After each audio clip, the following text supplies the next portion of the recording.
In the newspaper this morning, she said I was a nice guy. Said I was a quiet guy. Nobody thought I could ever do this. Followed by headlines like, Town mourns tragic loss of life. Shooter new victims well. Town searches for answer. And that's the million-dollar question, isn't it? Why?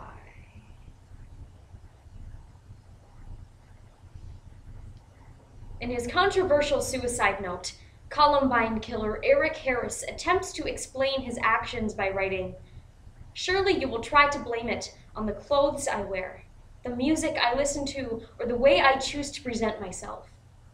But no, this comes as a result of your choices." This note, an important source in the quest for answers, provides excellent insight into the mind of a murderer. As we struggle to come to terms with such deep losses, and in hopes of preventing future tragedies, we must question where the fault lies. Are mass murderers simply mentally ill? Or are we quickly becoming part of the sickness? Cap'n Crunch and 2% Milk by Matthew Yousaka, and Static by Sierra DeMulder. Maybe I got an F on a paper and decided to say F you to everyone. Maybe I was trying to send an SOS. Because when you go postal bullets deliver messages and I'm just trying to mail letters to everyone, maybe I was trying to beat someone else's high score.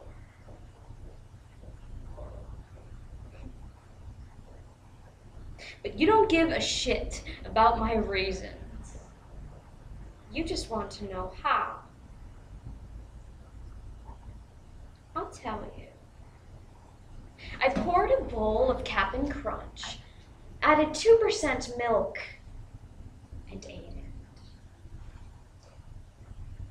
Because breakfast is the most important meal of the day. And it's not every day one goes down in history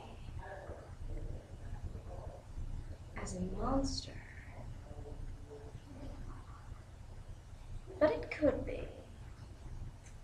You're probably going to try and deconstruct this poem, trying to figure out who I am.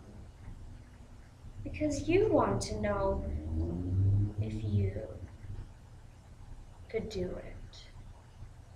If you could wake up one morning, go to your gun closet, walk into a classroom, and just like that, again and again and again and again, all the while asking yourself, well,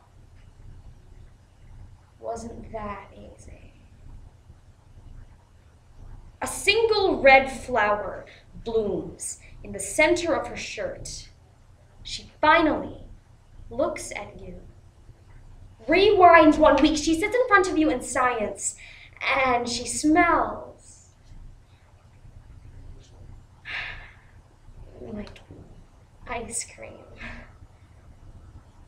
You wonder if she even knows your name. Wonder if she would ever notice your thimble of existence. To them, you are nothing but the skinned knees of the student body. But they will read about you. How you walked like a god unnoticed among them, planned a revolution for your fingers to pluck pulses like arrows from bows. Rewind 1 week, you go unnoticed in the hallways.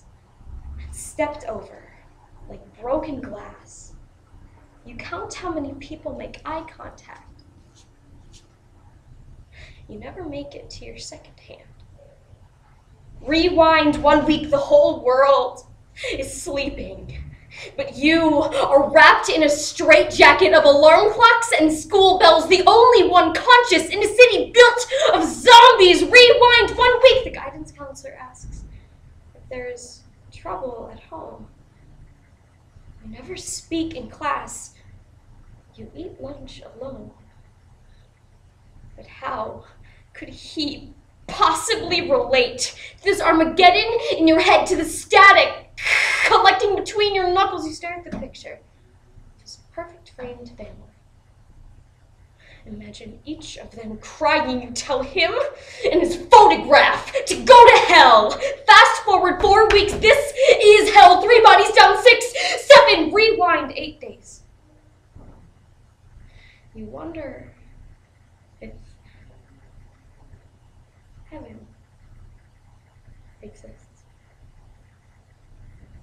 Or if it's just a Santa Claus lie to make you sleep at night and be nice to others. Fast forward 7 days. She catches you staring, calls you a freak. You forget what it is like to feel anything but fire. The hallways laugh. The lockers punch back. Fast forward 1 day, you drag the weapon from your belt. The hallways stop laughing. Their wax smiles start melting. The sound of gunshots does not scare you. Satisfaction does. This is their alarm clock. This is natural selection. This is survival. You rewind.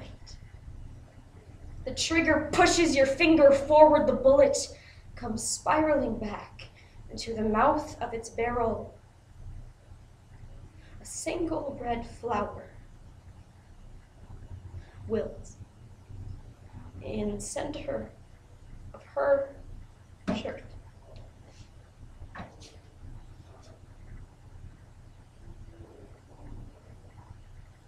She finally looks at you.